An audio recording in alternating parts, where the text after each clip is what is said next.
Bien, entonces nada más el ciclo que hemos visto, ¿sí?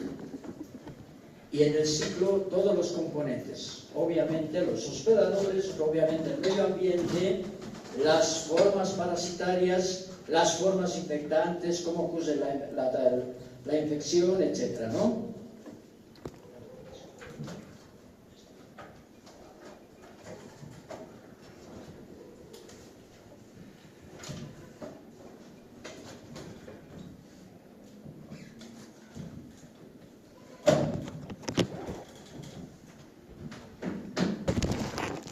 Bien, ya habíamos hablado de que hay una suerte de situaciones muy particulares de la fascioliasis en las zonas altas, ¿no? Miren, no soy tonto, me doy cuenta cuando están haciendo lo que sea, ¿no? Que una bolsita, que así lo ponen ahí disimuladamente, etc. ¿Sí? Bien, entonces hay muchas particularidades de fasciola hepática en Bolivia, como en ningún lugar del mundo. ¿Sí?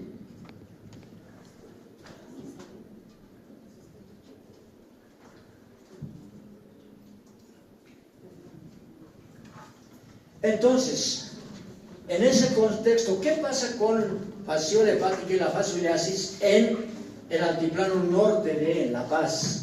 Hemos dicho en el altiplano norte de La Paz, no es el norte de La Paz, ni es el altiplano en general de Bolivia. ¿Sí? ¿Te puedes decir, por favor? Sí, tú. Porque si no voy a tener que parar. O sea, te pido, por favor.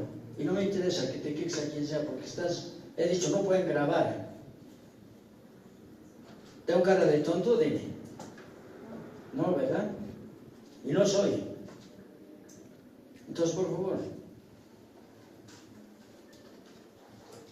te puedes quejar a quien sea.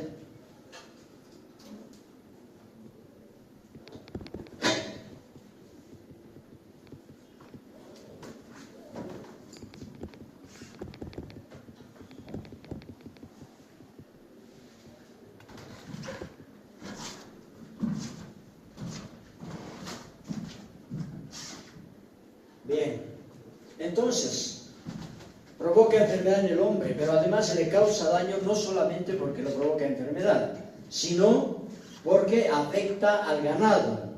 Y al afectar al ganado, provoca enfermedad en el ganado, hace que el ganado no gane suficiente peso, en cuestión de carne hay menos carne, menos leche, y en los que producen lana, pues la lana es de mala calidad. De hecho, el problema es principalmente en la ganadería para la gran parte del mundo, para la mayoría de países del mundo, porque el problema humano es mínimo en muchos lugares. Y entonces para esto se hace un círculo de enfermedad y pobreza que va siendo un círculo vicioso por los factores que hemos mencionado. Entonces, si sabemos cómo se transmite, pues podemos saber cómo evitarlo. No beber agua de corrientes de agua, acequias, canales, aunque aparenten ser limpias, porque los caracoles prefieren aguas limpias. No consumir vegetales acuáticos crudos, berros. A pesar de que no se consume, pues hay que siempre repetirlo porque algunos sí consumen berros. En el resto del mundo esto es válido porque en la mayoría de países está asociado al consumo de berros. No chupar vegetales acuáticos como la totorilla o también denominado oscosco. Eso en nuestro medio aparentemente ocurría antes, ahora prácticamente no ocurre. ¿Sí?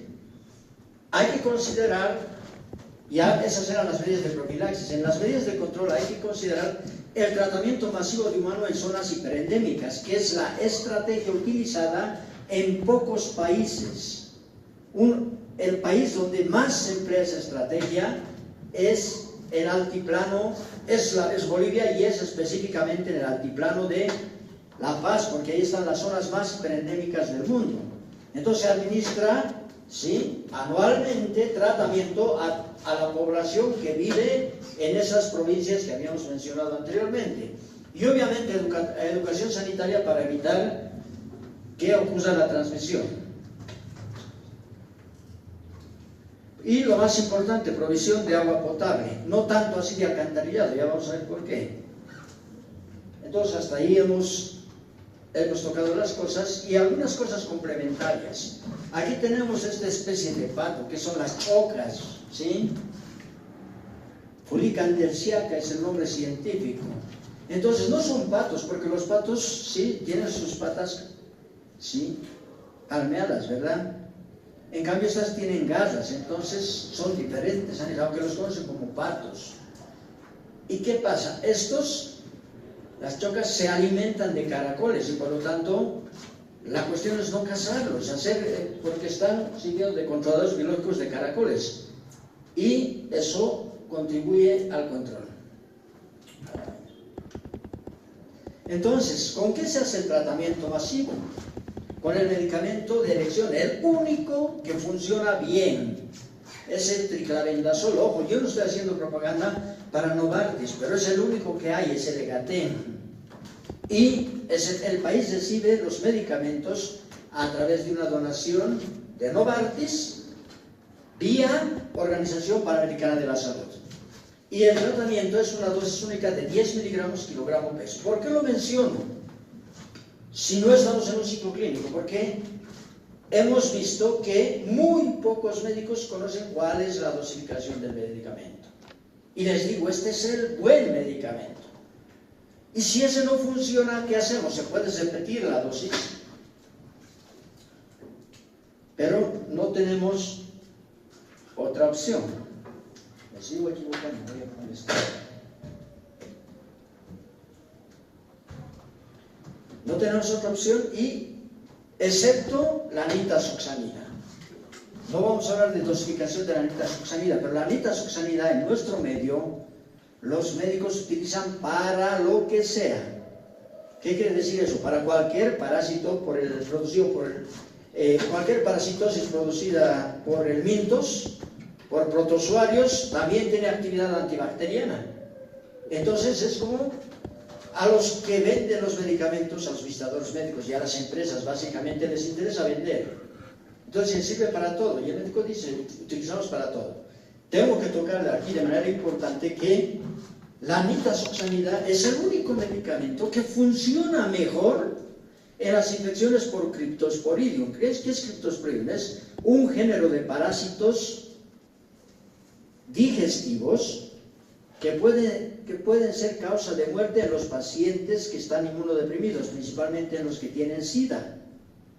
Y no hay otra alternativa. Las otras alternativas son muy poco eficaces. Y esto, a pesar de que la nitazoxanida no sea 100% eficaz, es la que mejor funciona. Entonces debiéramos guardar ese medicamento y no utilizarlo en todo justamente para ese tipo de problema. Bien. Entonces, ¿cuál es el contexto de la fascioliasis en Bolivia? En el ministerio reconocen que es un problema de salud pública,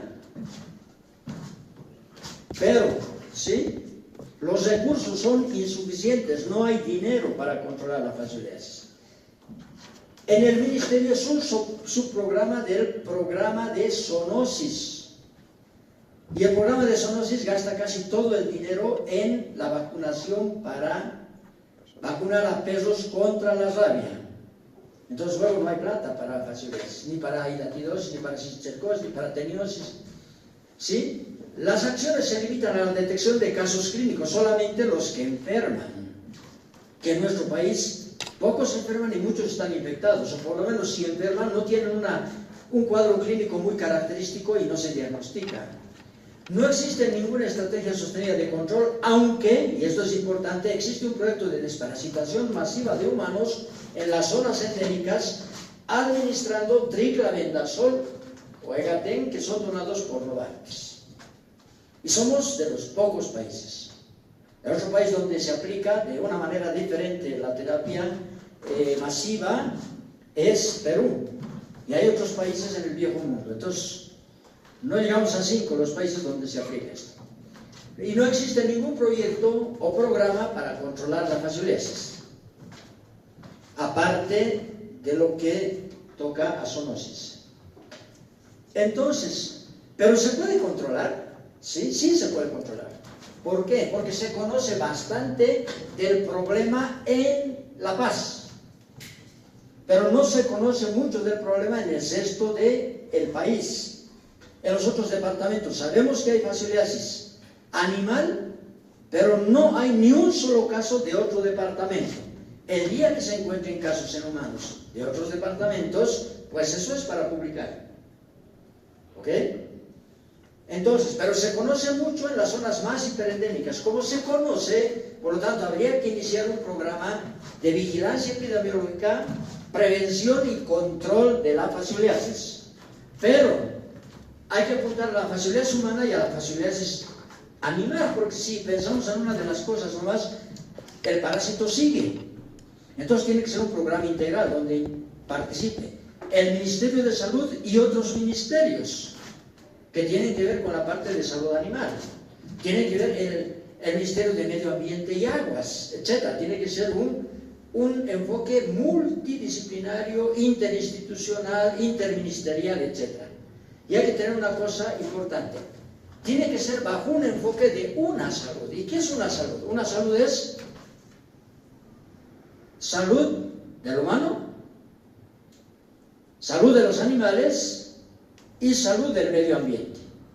Porque, ojo, ya sabemos, y lo he puesto justo un poco después de hablar del ciclo, porque es así, todos están involucrados, ¿verdad?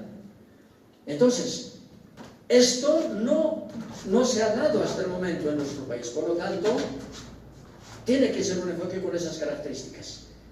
Hay que disminuir la morbilidad en humanos. Entonces, ¿cómo se disminuye la morbilidad en humanos? Detectando los casos y tratándolos. La otra opción es la desparasitación masiva, pues estamos disminuyendo la cantidad de infectados, ¿no? Disminuir la morbimortalidad en el ganado, porque la fascioliasis puede provocar enfermedad y muerte en el ganado. Y dependiendo de las especies, en las vacas, por ejemplo, puede provocar cirrosis, una fibrosis del hígado. Es más virulenta la fascioliasis en las ovejas. Y es más virulenta la fascioliasis en los camélidos, vicuñas, alpacas, etc. Y hay que mejorar la seguridad alimentaria y la calidad de vida de los habitantes. ¿Cómo? Si combatimos la fascioliasis, pues lógicamente se enferman menos, su ganado se enferma menos, producen mejor, hay más carne, más leche, mejoran sus ingresos y se mejora la calidad de vida. Entonces no podemos pensar solamente en aquel paciente que presenta manifestaciones clínicas, porque eso no es hacer buena medicina. ¿Sí? Entonces, ¿qué estrategias? Hay que educar, hay que detectar los casos, hay que hacer tratamiento masivo en humanos, se está haciendo, y hay que considerar el tratamiento masivo de animales domésticos, que no se está haciendo.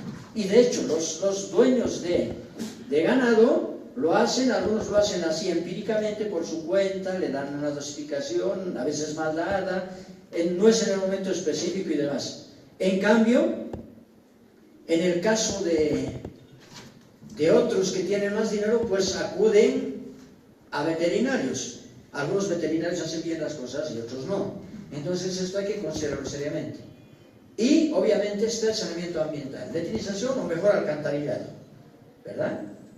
Pero ojo, esto realmente es muy importante, no, porque a pesar de que el hombre, el hombre de estas regiones esté infectado, no participa mucho en el ciclo de transmisión. ¿Por qué? Porque existen los animales que están comiendo ahí mismo, están defecando ahí mismo, se están infectando y están contaminando el medio ambiente. Entonces, los principales reservorios y las principales fuentes de infección, etc., están ahí mismo. Los principales reservorios, los animales, y las fuentes de infección están ahí, ¿no? El agua y los vegetales contaminados. Entonces, el hombre contribuye poco. Por lo tanto, de todas formas hay que considerar, porque esto es mejorar la calidad de vida. Y lo más importante para prevenir la infección en los humanos es la dotación de agua potable. La dotación de agua potable más la educación para la prevención de la infección es lo mejor que se puede hacer. Las medidas adicionales hemos dicho: evitar la caza y recolección, sí, de los denominados patos, que no son patos, acuérdense, ¿no? Lo pongo solamente para hacer cosas. Todos dicen patos, no son patos. De las chocas, no sé exactamente si se escribe así o se escribe así, pero se llaman chocas. ¿Por qué? Porque estos se alimentan de caracoles. Y todos los que se han ido al lago, pues han visto esto, ¿verdad? Con sus picos amarillos y su cresta amarilla, a veces roja. ¿Por qué? Menos chocas, más caracoles, ¿sí? Limneidos, y más basuras. Entonces, una parasitosis en Bolivia es una parasitosis bien delimitada en zonas hiperendémicas alrededor de los 4.000 metros de altitud.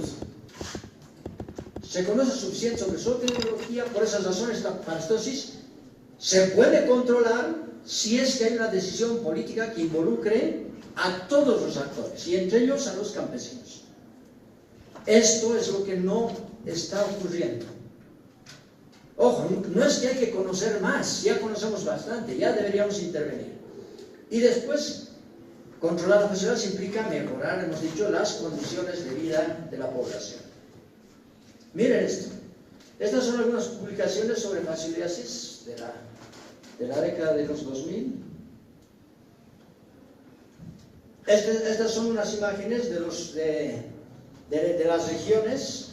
Estos son los estudiantes de segundo año con los que hemos hecho un trabajo en la población. Aquí está, esta es una encuesta. Ustedes pueden ver la feria del ganado. Esto es en Batallas y en Achacachi, muy cerca de aquí. Batallas, Achacachi. Vean allí el ganado, cómo les amarran las cuatro patas y como si fuesen bolsas, ¿no? Los cargan. Ojo, nosotros haciendo fotos y luego nos han hecho corretear, ¿sí? Es peligroso. Entonces, solamente queremos mostrarles esto. Y vean, aquí está este cerro importante. ¿Alguien se conoce cuál es? Es el Illampo, ¿sí? Entonces, vean, o sea, son ambientes secos, o sea, no parece, son muy diferentes a las regiones donde hay facilidades en otros países. Entonces, nosotros hemos hecho un proyecto que se llama Investigación y Manejo Integrado de las Zonas Parasitarias Prevalentes en el Altiplano Norte del Departamento de La Paz. Y es por eso que les hablamos con propiedad, porque conocemos. De hecho, en este momento estamos trabajando en esos lugares. Y hemos trabajado sobre las zoonosis parasitarias. Entonces, hasta el momento ya hemos visto las tres más importantes con la fascioliasis, ¿verdad? En estas zonas. Y por eso es que en algún momento les decimos, ¿sí? ¿Y dónde está la bibliografía? ¿Y cuál libro podemos leer? Hay muchas cosas que no van a encontrar en ningún libro. ¿Por qué? Porque son cosas que no están publicadas en libros. Entonces, para saber la cuestión de la presencia de fasciola hepática en los humanos, pues hay que tomar muestras. Y trabajando en las zonas, miren, estos son niños, hemos hecho unos afiches para indicar cómo tomar las muestras y les enviamos los frasquitos a sus casas. Aunque no crean, los que mejor respondían eran estos chiquitos, que lo hacían bien y además tenían que ser firmada la autorización con sus padres. ¿Quiénes eran los peorcitos, los que no contribuían para hacer los estudios? ¿Quiénes creen? Los adolescentes. No traían sus muestras, no hacían firmar los documentos. Aquí está solo la ficha, pero también había el documento el documento que autorizaba que hagamos el estudio. Y esto es lo que está pasando ahora, y por lo tanto estas cosas hay que hacerlas, ¿sí? Entonces, ¿sí? La doctora Durán y el doctor Ali, buscando caracoles, alguien tiene que hacerlo. No es complicado, pero hay que conocer cómo. Aquí, buscando caracoles. Vean, estos son los caracoles. No son muy fáciles de conocer y hay que saberlos encontrar, etc. Y después, vean, este es un caracol, ojo, no es que está vacío, está ahí dentro. Y lo que ustedes ven aquí son los parásitos saliendo del caracol. Entonces todo eso lo hacemos. ¿Y por qué esta foto? Por esto, vean. En la escuela de Cuyucachi, donde se detectó el año 1982, la prevalencia de fasciolosis humana más alta del mundo. La anterior vez ya les había mencionado aquello. Entonces, vean, ustedes no habían nacido. ¿Vale? Entonces, vamos al lugar, ojo, y había mucha menos fascioliasis en ese lugar. Los casos que se detectaron en ese lugar y en otros, pues recibieron el tratamiento. Aquí está el doctor Ali dejando el tratamiento en su momento a los padres de familia o a los maestros, por ejemplo. Ahora, ¿qué les quiero decir al respecto de esto? Los habitantes y el ganado de las comunidades más hiperendémicas del mundo en fascioliasis humana y animal están menos parasitados que hace 10 años. Esto es del año pasado, resultados del año pasado. Y los otros estudios, cuando hemos detectado altas parasitaciones, los hemos hecho el año 2014. Entonces estamos haciendo los controles. Ahora, ¿podría atribuirse esto a la desparasitación masiva de la población humana con triclabendazol? La Organización Mundial de la Salud dice que sí. La Organización Panamericana de la Salud dice que sí, pero nosotros les hemos dicho que no es, obviamente esto funciona para que vayan eliminando las personas al parásito. Pero no se está haciendo tratamiento masivo a los animales. Entonces, ¿por qué ha disminuido de manera importante en los animales? Porque, sí, porque la situación está más que todo relacionada a esto. Vean, la gente ha construido bebederos para sus animales. Y felizmente, en esos lugares ya hay agua potable. Hay más agua potable. Entonces ellos ya conocen cómo se transmite y saben cómo. Hemos visto el impacto en cuestión de la estatura, el peso, hemos hecho controles médicos, etc. Pero vean esto. Esto no había en el pasado. Entonces la gente ha preferido gastar el dinero que les dan a los municipios en poner tanques de agua, porque ya tienen agua potable. Entonces mejor acumulan agua potable. Pero no solamente eso, fíjense ustedes esto. Vean, desde el techo aquí una tubería y tic, cosechan agua. Entonces, esta es la principal razón para que haya disminuido. Ojo, no quiero decir que la desparasitación masiva no sirva, pero lo que quiero decir es que a pesar de que la OMS, la Organización Mundial de la Salud, a pesar de que la Organización Panamericana de la Salud diga que lo más importante para que haya disminuido la fascioliasis es la desparasitación masiva, digamos, esa puede ser una explicación en parte para los humanos. Y el ganado, ya les he mostrado los tanques, ¿verdad? Les estoy mostrando información provincial que solamente la he presentado en un congreso el año pasado en Argentina. Entonces, y otra de las cosas, ¿sí? Los niños lavándose las manos. Entonces, ¿qué pasa? Les damos algunas cosas, pero ¿qué tienen que hacer? Y todos sigan a lavar las manos. ¿Me entienden? Pequeñas cosas que son, ¿por qué? Porque ellos ya tienen de dónde obtener el agua en la que no hayan vetas cercarias, porque si se lavan en un canalito nomás, pues tal vez igual al lavarse más bien se están quedando algunas vetas cercarias en sus manos, ¿verdad? Entonces es importante tomar en cuenta aquello. Y, vean, pautas operativas para la eliminación de la fascioliasis humana como problema de salud pública en las Américas. ¿Y de dónde sale eso? Principalmente de las experiencias de algunos países. ¿De cuáles países? De Bolivia y de Perú. ¿En qué se basa aquello? Se basa principalmente en el hecho de que el 50% de los infectados viven en Bolivia, Ecuador y Perú. ¿Sí? Los altiplanos andinos representan las principales zonas endémicas del mundo. Lo que les decía, este es un documento oficial de la Organización Mundial de la Salud. Reciente. donde plantean hacer el control de esa forma. Y aquí está parte del documento, dice la OMS. El triclobendazol es la única medicina recomendada por la OMS para el tratamiento de la fascioliasis humana. Lo que les decía, OPS. Entonces, ¿se acuerdan lo del ciclo? Voy a aprovechar esta clase para hacer una revisión general de lo que es un ciclo biológico, porque esto hemos visto muchas deficiencias en la cuestión del examen y demás, de los exámenes. Sabemos que hay una etapa del ciclo del parásito que se cumple en el caracol, un hospedador. Ahí está una foto del caracol arriba, ¿sí? Pero hay etapas que se cumplen en el agua, hay etapas que se cumplen en los mamíferos, ¿verdad? Entonces, debemos ir contemplando todo ese escenario. Ahora, vamos a la definición de qué es ciclo biológico. Y aquí vamos a entender por qué la gran mayoría de definiciones de ciclo biológico no están bien, no interesa quién las haya escrito.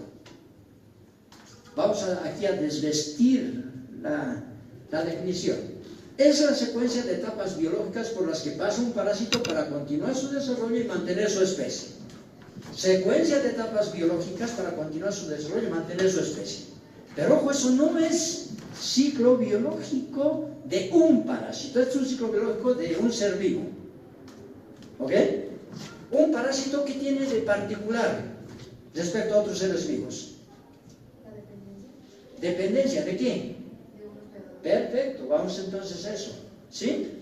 En una o más especies hospedadoras. Entonces aquí ya vemos que en ese círculo donde habían solamente formas parasitarias, ¿verdad? Ese no es un ciclo. Aquí tenemos, los hospedadores. Lo mismo, pero en hospedadores.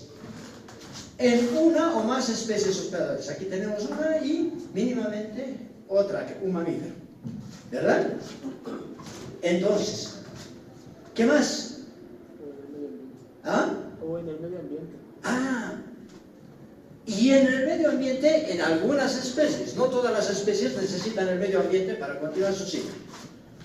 Está, sí.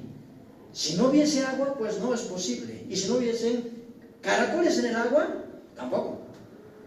Entonces, y en el medio ambiente sí corresponde. En este caso sí corresponde, claro que sí corresponde. Entonces se dan cuenta, ¿por qué me sirve esto? Para que hagamos una revisión de lo que es un ciclo biológico. Y una definición de ciclo biológico que no diga todo lo que está dicho, con estas palabras o con palabras parecidas, o la idea está englobando todo aquello, pues no es una definición de ciclo biológico. ¿Ok? Entonces, este es un ciclo biológico. Secuencia de etapas biológicas por las que pasa un parásito para continuar su desarrollo y mantener su especie en una o más especies hospedadoras y en el medio ambiente. Sí corresponde. Todo. ¿Verdad? Nos permite revisar el ciclo. Revisando el ciclo me permite además hacer otras cosas. ¿De qué pasa con el parásito y qué pasa con los hospedadores cuando es su interacción entre hospedador y parásito? ¿Sí? Aquí podemos ver. En los caracoles, ¿qué provocan los parásitos? Disminuyen la longevidad, es decir, que disminuye el tiempo de vida y por lo tanto aumenta la mortalidad. ¿Qué más?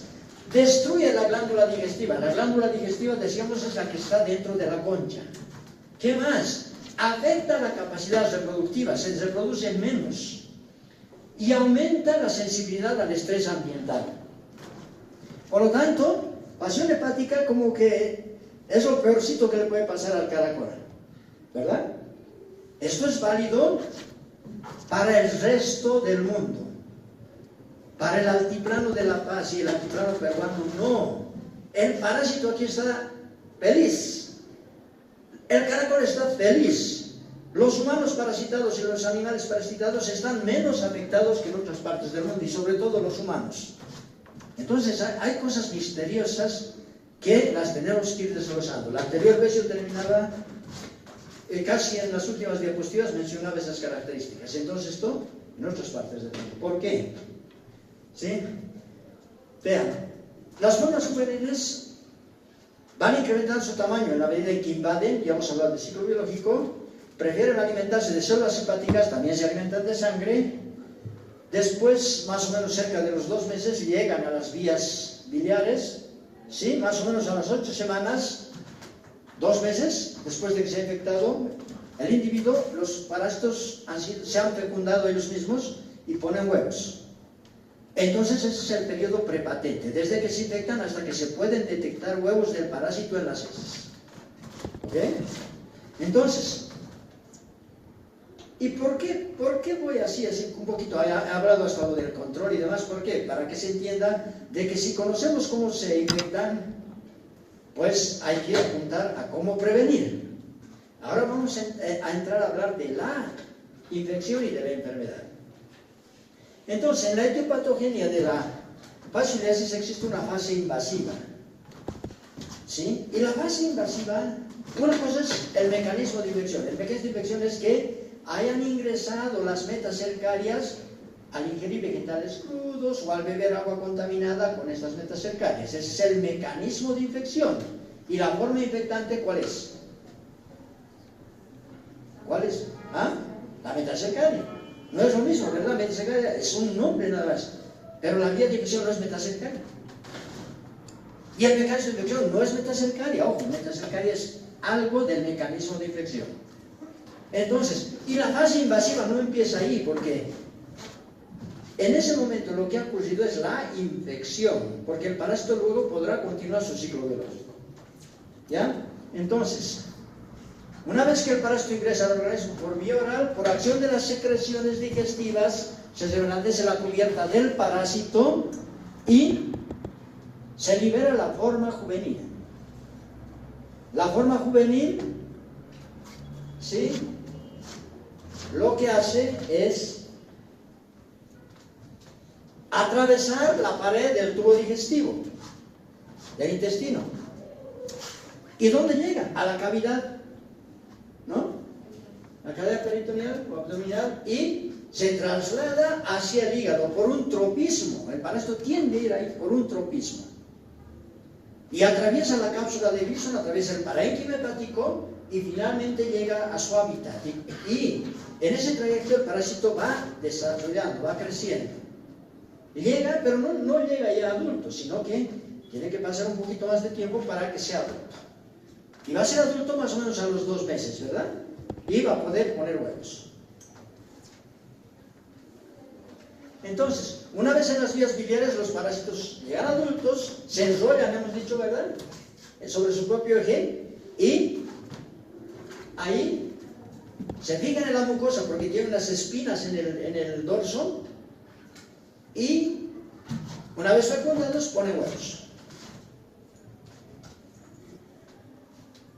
Estos huevos, ¿sí?, salen con las heces y listo. ¿De dónde a dónde ha sido la fase invasiva? Desde que atraviesa la forma juvenil la pared del intestino hasta que llega a las vías biliares. Porque una vez en las vías biliares ya no invade más, ya ha invadido. ¿Entienden? Cuando ya está en las vías biliares es ya la fase de estado. ¿Ok? Entonces, ¿cuál es la etiopatogenia? Aquí relacionamos lo que hacía, hemos mostrado el ciclo biológico con todas sus características, en imágenes. Hemos descrito el ciclo biológico en letras y palabras, hablando. Vamos a la etiopatogenia. En esta etapa invasiva, el parásito al atravesar los tejidos provoca daño tisular. Tejido que se daña, respuesta normal del organismo, inflamación. ¿Verdad? Entonces hay daño tisular, inflamación y además hay hemorragia local. La magnitud del daño dependerá de la carga parasitaria. ¿Cuántas formas juveniles están invadiendo el organismo? ¿De qué dependerá la cantidad de parásitos? De cómo se ha infectado el humano. Imagínense, ha tomado agua así, sin hervir, de un lugar contaminado, y había muchas metacercarias. Entonces también depende del grado de contaminación del medio ambiente. Y si fuesen vegetales, ¿qué vegetales han sido los que han sido el vehículo para infectarse y demás? Entonces, en esta etapa, la acción patógena es histolítica.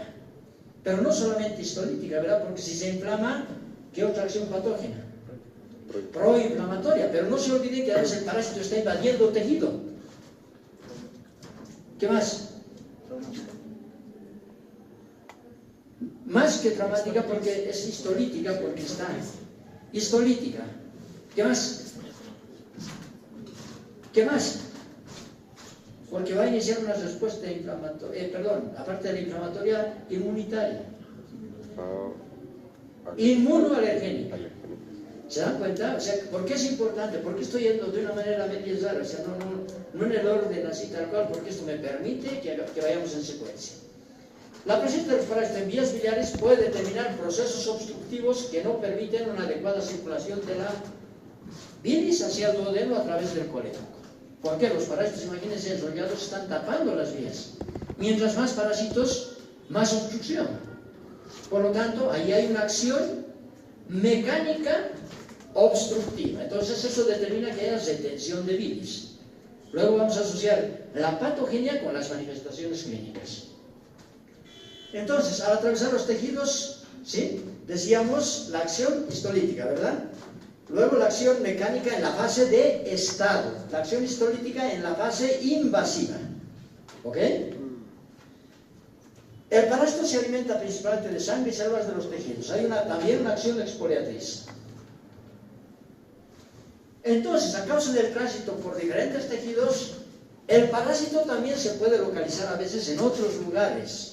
Entonces, en vez de ir al hígado y demás, se queda en la cavidad abdominal y pongan que en el epiplón se puede quedar, el parásito muere y después hay una reacción fibrosa alrededor del parásito, ya una especie de tumor. ¿Sí? Entonces son procesos granulomatosos, se pueden formar. A veces el parásito puede salir por la piel. Imagínense por aquí saliendo un parásito de, digamos, de medio centímetro, complicado, ¿verdad? O sea, horrible. Al igual que otros elementos que invaden tejidos, desencadenan una respuesta inmunitaria que está ahí en la acción inmunoalergénica, que es la principal causa para que exista hipereosinofilia. Se incrementa la cantidad de eosinófilos de una manera muy importante. Entonces, la fase invasiva del ciclo biológico del parásito se corresponde con la fase aguda de la enfermedad. ¿Se entiende, verdad? En el ciclo biológico es la fase invasiva, eso es del parásito. Y esa fase invasiva puede provocar manifestaciones clínicas. Entonces, la fase aguda de la fascioliasis. Entonces, en la fase aguda hay dolor abdominal de diferente magnitud, principalmente en el hipocondrio derecho. ¿Por qué? Porque, por un lado, está atravesando la pared del tubo digestivo, hay inflamación y demás, entonces puede haber dolor, pero sobre todo porque el parásito está atravesando la cápsula de Gleason y está afectando el parénquima, se inflama el parénquima hepático. Entonces, por eso es que en el hipocondrio derecho, en la región del hígado. Además, ¿sí? Además de eso, del dolor, otra cosa muy importante en esa fase es que puede haber elevación de la fiebre, de la temperatura, fiebre. ¿Por qué? Porque hay un proceso inflamatorio agudo. Y esto es muy importante, hay hepatomegalia dolorosa, porque el hígado aumenta de tamaño y duele. ¿Por qué aumenta de tamaño? Porque se ha inflamado, se ha hinchado el hígado. Entonces esto es lo más característico de la fase invasiva. ¿Sí? Y lo más importante que en esta fase esto se acompaña de hipereosinofilia. Con mucha frecuencia la hipereosinofilia es mayor al 20%. Puede haber de 20, 30, 40, inclusive más de 50%. Eso es demasiado. Entonces, habrá leucocitos porque hay un proceso inflamatorio agudo y habrá anemia porque ya hemos dicho el parásito se alimenta también de sangre. En la fase de estado, entonces, la fase de estado es la presencia del parásito en las vías biliares, en su hábitat. Y esta fase dependerá de la cantidad de parásitos que haya. Entonces, la fase de estado del ciclo biológico corresponde a la fase crónica de la enfermedad. Fascioliasis crónica, la otra es fascioliasis aguda. ¿Ok? Entonces, estas cosas pueden ser preguntas, ¿no? de prácticas. ¿Qué hay en la fase de estado? Hay dolor abdominal, pero el dolor abdominal es diferente. El dolor abdominal en la fase invasiva era persistente y además se acompañaba de aumento de volumen del hígado y dolía al palpar. El dolor en la fase crónica es también aquí, en la región del hígado, pero es un dolor tipo cólico, es decir, duele, pasa. Es como el típico dolor que se relaciona a la presencia de cálculos biliares. Por eso es con mucha frecuencia la gente piensa que estos pacientes tienen cálculos biliares. Es diferente. Si el dolor se presenta, pasa. Se exacerba, eso quiere decir que se presenta con más probabilidad cuando se comen grasas. Lo mismo pasa en los cálculos biliares. Hay palidez. ¿Por qué hay palidez? Porque se ha ido perdiendo glóbulos rojos. Hay ictericia. ¿Por qué hay ictericia? ¿Qué es la ictericia? Es la coloración amarillenta o amarillo verdosa de la piel y las mucosas. ¿Por qué? El hígado procesa la Porque no bilirrubina. se está eliminando la bilis. ¿Por qué no se está eliminando la bilis? Porque los parásitos están obstruyendo las vías biliares. Entonces, ¿qué pasa? La bilis que debería eliminarse, pues, es reabsorbida y eso pasa a las mucosas. Entonces vean una persona bien amarilla, de un color amarillo verdoso, los ojos, la piel, etc. Puede ser fascioliasis. Y eso es muy frecuente, pero en nuestro medio, pero no por fasciole hepática, sino por cálculos biliares. Los eosinófilos vuelven a valores normales, o sea, la eosinofilia es bajita. ¿Por qué? Porque el parásito ya no está invadiendo tejidos, ya ha pasado esa etapa. Puede haber anemia. Entonces la anemia tiene varias manifestaciones clínicas, ¿no? Palidez, cansancio, etc. Vamos a ver más adelante. Y puede haber, obviamente, incremento de las bilirrubinas. ¿Por qué? Eso nos está demostrando que la bilis se ha absorbido, no se ha eliminado. Y por eso el color amarillo verduzco. Entonces, ¿cómo se hace el diagnóstico? En la fase aguda. Ojo, en la fase aguda no cometamos el error de buscar huevos en heces. No hay huevos en heces. ¿Por qué? Porque no hay parásitos adultos en las vías biliares. Entonces, en el diagnóstico se puede hacer serología. Por ejemplo, ELISA. No conozco en este momento algún laboratorio que esté haciendo diagnóstico serológico en Bolivia. Lo más importante es hipereosinofilia. Por lo tanto, si encontramos hipereosinofilia y las personas que tienen hipereosinofilia o la persona procede de una zona endémica, ¿cuál era la zona endémica de Bolivia? ¿De La Paz? El altiplano norte, no el norte de La Paz, ojo, el altiplano norte de La Paz. ¿Cuáles provincias? Primero, los Andes. Segundo, tercero, Ingavi. ¿Ya? Entonces los Andes, Omasuyos, Ingavi y Murillo son las zonas más hiperendémicas del mundo. Entonces una persona que viene de esa zona y tiene hipereosinofilia, a pesar de que no podemos hacer serología, ¿sí? Y palpamos y el hígado está aumentando de volumen y duele, pues casi podemos asegurar que es fascioliasis. Y casi nunca se diagnostica en esta etapa. ¿Por qué? Porque la gente no piensa en fasciole hepática, a pesar de que hay tanto en este departamento. Vean, esa combinación es alta probabilidad de fascioliasis. Entonces, ¿qué es? Laboratorio más manifestaciones clínicas más epidemiología. ¿De dónde viene el paciente? Ahora, puede ser un paciente que tenga esto y nunca ha estado en estas zonas. ¿Me entienden? Pero puede ser que haya consumido algunos vegetales, por ejemplo, berros de esa zona. Es poco frecuente en nuestro medio, ya les decía. Entonces hay que solicitar serología. Y el problema es dónde, si no están haciendo. En la fase crónica, ahí sí ya podemos detectar huevos. ¿Por qué? Porque ha pasado la fase prepatente. ¿Cómo detectamos huevos? Ojo, no debemos pedir examen coproparasitológico, porque si piden examen coproparasitológico, van a hacer examen directo.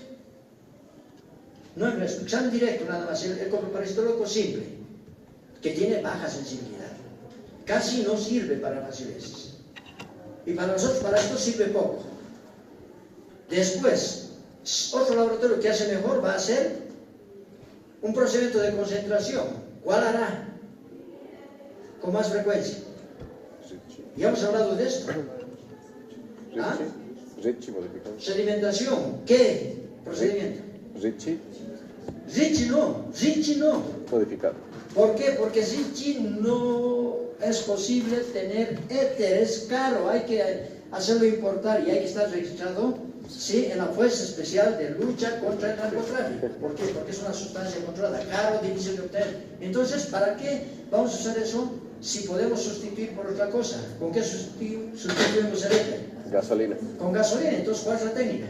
Ricci modificado. Ya, mejor, el nombre más adecuado para esta técnica es formol gasolina. Nos ahorramos de tener que escribir Ricci, que lo escribe mal, en los exámenes vemos eso, y decimos formol gasolina, porque más nos indica con qué estamos trabajando. ¿Ok? Tampoco, esa técnica muy rara vez detecta, es de muy baja sensibilidad para masión hepática. Entonces otra vez. ¿Sí? Entonces, ¿son exámenes parasitológicos? Sí, pero deberíamos especificar que sea sedimentación simple o sedimentación rápida o lumbreras, ¿no? Sí. Y cátoras o cato. ¿Cuál es más sensible de las dos técnicas? Entre las de sedimentación rápida o simple y cato-cats.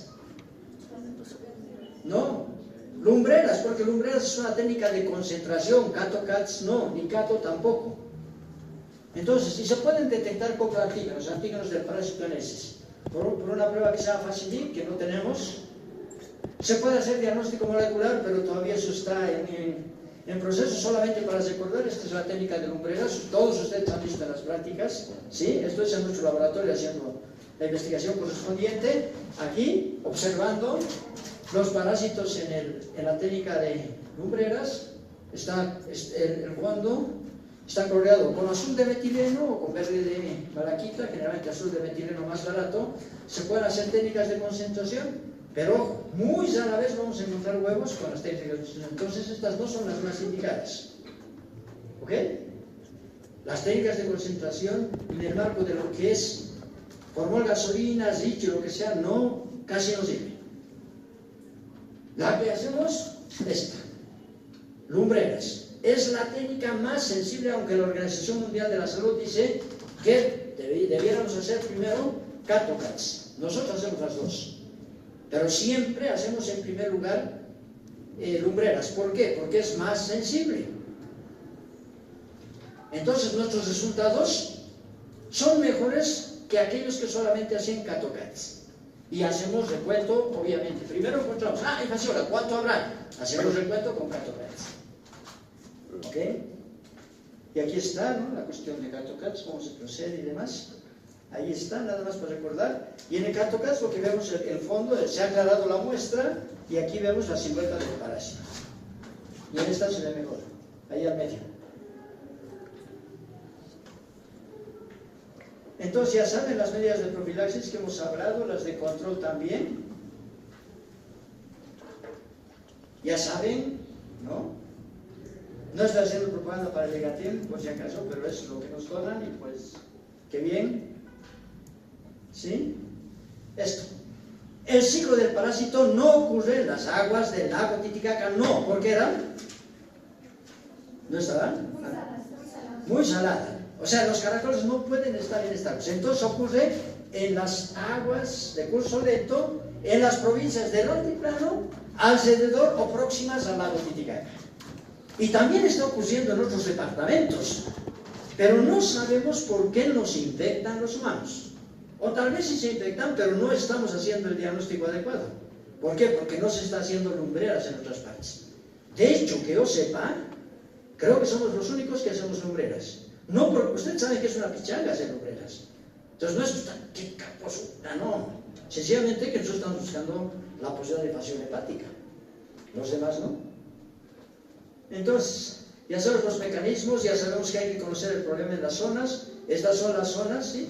El lago, la provincia de los Andes, Somoasuyo, Singabi, Murillo, muy cerquita del lago, todas están alrededor del lugar donde estamos ahora. Una suerte de publicaciones del periódico sobre la importancia del problema, ¿sí? Sabemos que podemos controlar. Ojo, ya hemos dicho cuáles son los hospedadores habituales, pero también hay otros hospedadores en la tierra. Conejos, por ejemplo, Vicuñas, por ejemplo, ¿sí? ¿Qué es esto? Capibara. Está de moda, ¿no? No sé por qué está de moda. Además, como peluche es medio feito, ¿no? Pero como roedor es el roedor más grande del mundo y además es el más amigable, es maravilloso. En nuestros viajes al trópico, pues con frecuencia vemos las capibaras. Entonces pueden estar parasitadas. Y solamente mencionarles de que hemos trabajado en un proyecto justamente con la Organización Mundial de la Salud, ¿sí? Aquí estamos cercana, hay gente de diferentes países con los que hemos trabajado justamente para conocer más de la situación de esta parasitosis aquí, con los niños en la comunidad de Curicachi, donde hay menos casos, ¿sí? Los que más apoyan. Entonces, ¿qué tenemos hasta el momento? 20 años después de haberse detectado los mayores índices de fasciolidad humana del mundo, la disminución importante de la fasciolidad humana está relacionada a la desparasitación masiva o a que las condiciones de vida han mejorado, según la OMS, porque el tratamiento, según nosotros, el tratamiento ha ayudado. Nosotros creemos que lo principal es la provisión de agua potable. Y les hemos mostrado las imágenes. ¿Sí? Entonces, ahora, hay transmisión por masticado de totorilla. Actualmente la gente no mastica totorilla. Entonces pensamos que no es el mecanismo de infección, sino el vehículo principal es el agua, el consumo de agua contaminada. Y finalmente, los habitantes de estas zonas requieren de la atención, requieren que nos preocupemos por ellos. Debiéramos hacer más cosas para eliminar la transmisión. He tenido que ir rápido, muchachos, es imposible abarcar todo, pero creo que es redundado donde había que hacerlo. Sobre todo en el ciclo biológico, a partir del ciclo biológico tenemos las manifestaciones clínicas por la etiopatogenia que provoca y cómo hacer el diagnóstico dependiendo de la fase. ¿Ok? Lo más triste. Nunca en mi vida, habiendo trabajado sobre fascioliasis desde que era estudiante, nunca he visto a alguien que se muera por fascioliasis en nuestro país, en nuestro lugar. Hace unos días se ha muerto una niña con fascioliasis, aquí. Entonces, muchachos, piensen en el fasciolo hepático. Ustedes están estudiando y están viviendo en el lugar más hiperendémico de fascioliasis. Por lo tanto, tendrían que ser los que más dominan fascioliasis que cualquier otro estudiante de cualquier otro. Gracias. ¿Si hay alguna pregunta? Por favor, ¿me pueden ayudar con el siguiente de la luz? Manifestaciones que se pueden identificar en laboratorio en las dos fases. O sea, las manifestaciones clínicas que se pueden identificar en laboratorio, no hay manifestaciones clínicas, ¿no? O sea, las manifestaciones clínicas son signos y síntomas. En laboratorio, ¿qué vas a ver? Resultados. No, en la fase aguda, entonces hemos dicho, en la fase aguda van a pedir serología. Pero si no está disponible la serología, pues relacionan las manifestaciones clínicas con la hiperosinofilia y con la procedencia del paciente, con el antecedente epidemiológico de haber estado, de haber vivido en una zona donde hay transmisión. ¿Ok? Y con eso casi pueden estar seguros a pesar de que no han encontrado todavía el parásito. Y en la fase crónica hemos dicho, en primer lugar, que lumbreras, en segundo lugar, catocajas. Las otras técnicas sirven muy poco. ¿Ok? Bien. Bueno, muchachos, nos podemos ir.